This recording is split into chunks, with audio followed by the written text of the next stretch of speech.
Hello everyone दोस्तों, मैं अरुण शर्मा। आप देख रहे हैं द सोच। दोस्तों, इस वीडियो में बात करने वाले हैं राजस्थान के रण के बारे में कि राजस्थान में देखा जाए तो बीजेपी दिन पे दिन कमजोर होती जा रही है। लोकसभा चुनाव में भी वो अच्छी सी बुरी तरीके से वो हार चुकी थी, पर वसुंधरा राजे को उनको जिद के चलते उनको नहीं लिया जा रहा। दोस्तों, अगर आप चैनल पहली बार है, जुड़ सकते हैं, सारी वीडियो को देखिए। दोस्तों, बात करते हैं राजस्थान के दंगल के बारे में कि राजस्थान में देखा जाए तो बीजेपी में गुटबाजी चरम सीमा पे है और भजन लाल पर्च की सरकार को बनाए भी काफी समय हो गया, पर अब तक जनता में भजन लाल लोकप्रिय नहीं है। पर बीजेपी जिद पे अड़ी हुई है कि जिस तरीके से उन्होंने वसुंधरा राजे जैसे का हाथ छीन लिया, जिस तरीके से वसुंधरा राजे की पूरे राजस्थान में आज भी तूती बोलती है, पर उसके बावजूद भी बीजेपी अपनी जिद के चलते राजस्थान की सूबे की कमान उन्होंने पर्ची की सरकार को दे दी, पर उन्होंने वसुंधरा राजे दिग्गज जैसे नेता को नहीं दी। तो उसका परिणाम ये है कि लोकसभा चुनाव 2024 में जहां कांग्रेस के सूत्र साफ होने के कगार पे थे,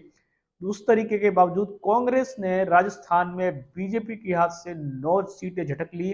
उसके बावजूद भी बीजेपी सोती रही, बीजेपी की आंखें नहीं खुली। पर बीजेपी को आज भी घमंड है और बीजेपी अपनी गुटबाजी के केंद्रीय मंत्रियों के इशारे के चलते वसुंधरा राजे को सूबे की कमान नहीं देगी। यहां तक कि वसुंधरा राजे को केंद्रीय मंत्रिमंडल में ले जाने की बहुत सारी उन्होंने डींगे हाँकी थी कि हम आपको राजस्थान की राजनीति से दूर करेंगे, केंद्र में कोई राजनीति बड़ी जिम्मेदारी देंगे, पर ऐसा हुआ नहीं। राजस्थान में जब वसुंधरा राजे ने जितनी भी अपनी चुनावी सभाएं की थी, उन्होंने मोदी जी को संदेश दे दिया था कि भले ही बीजेपी छूट जाए पर वो राजस्थान की जनता का साथ नहीं छोड़ेंगी, जिसके चलते मोदी सरकार और उनका नड्डा गठबंधन जो भी है, जिस तरीके की बीजेपी की साठगांठ थी, बीजेपी ने वसुंधरा जी की एक नहीं मानी और उनको केंद्र की जिम्मेदारी भी नहीं मिली। और यहाँ तक कि आज वसुंधरा राजे एक कोने में बैठी हुई हैं, उनको राजस्थान में मंत्रिमंडल में भी छोड़ो, उनको राजस्थान का जिला सचिव बहुत सारी चीजें बनाने के लिए घोषणा की गई थी, पर आज वसुंधरा राजे एक कोने में बैठा दिया गया। वसुंधरा राजे की जिस तरीके से अपमान का कैटेगरी चलती रही, उसके चलते आज राजस्थान में बीजेपी जिस तरीके से क्लीन स्वीप की जिम्मेदारी लेती थी, मोदी जी के चेहरे पे उन्होंने डंके बजाए थे, कमल के चेहरे पे डंके बजाए थे, पर जिस तरीके से राजस्थान में उन्होंने विधानसभा तो जीत लिया, पर केंद्र की जब बात आई और लोकसभा चुनाव में उसका उल्टा हुआ। केंद्र की राजनीति के चलते, गुटबाजी के चलते वसुंधरा राजे की जिस तरीके से अवहेलना की गई, उन्होंने लोकसभा चुनाव में मार खा ली। वसुंधरा राजे के साथ बीजेपी की आज भी अनबन बनी हुई है, बीजेपी जित पे तैयार है।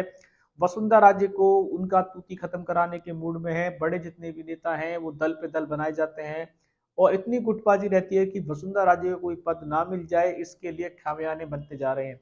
वसुंधरा राजे को अगर बीजेपी समय रहते चुनाव की कमान या अन्य मंत्रिमंडल में कोई जगह देगी, तो शायद भजन लाल जो आज तक लोकप्रिय नहीं हुए हैं, जिनको जनता में आज भी नहीं जाना जा रहा, राजस्थान की जनता को यही नहीं पता कि हमारा सूबे का कमान कौन है।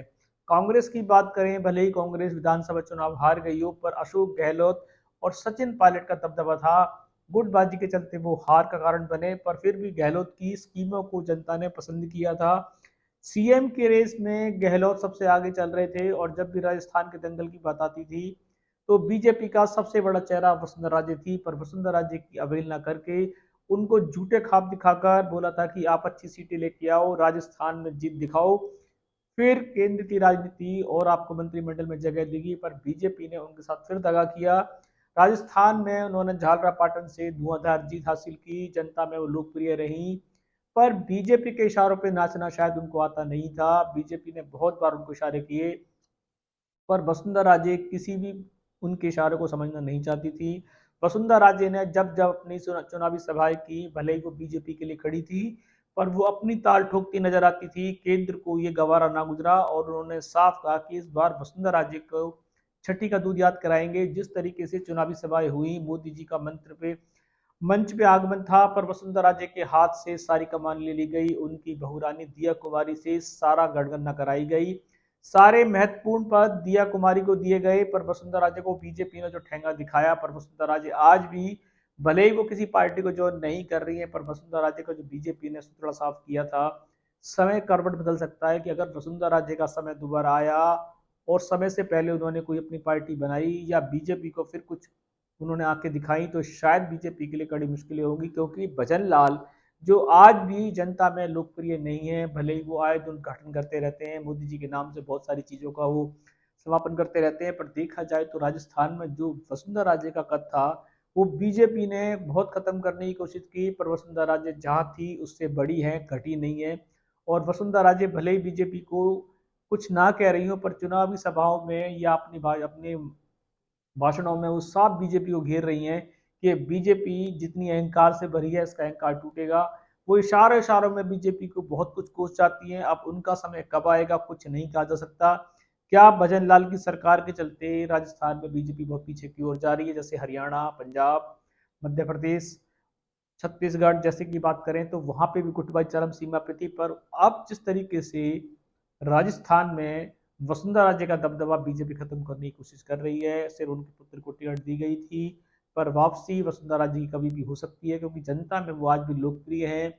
बिना बीजेपी के कोई भाषण दिए भी वो अपनी जनता को लुभाने के लिए, अपने भाषण में को रखने के लिए लाखों भीड़ वो अपने मंच पे बुला सकती है, जो वसुंधरा राजे का। दोस्तों फिलहाल वसुंधरा राजे आज राजस्थान की राजनीति में शांत बैठी हुई है, बीजेपी ने उनके सारे पर उतर दिए, पर भजन लाल को सारी पावर देने के बावजूद भी भजन लाल आज भी लोकप्रिय नहीं है।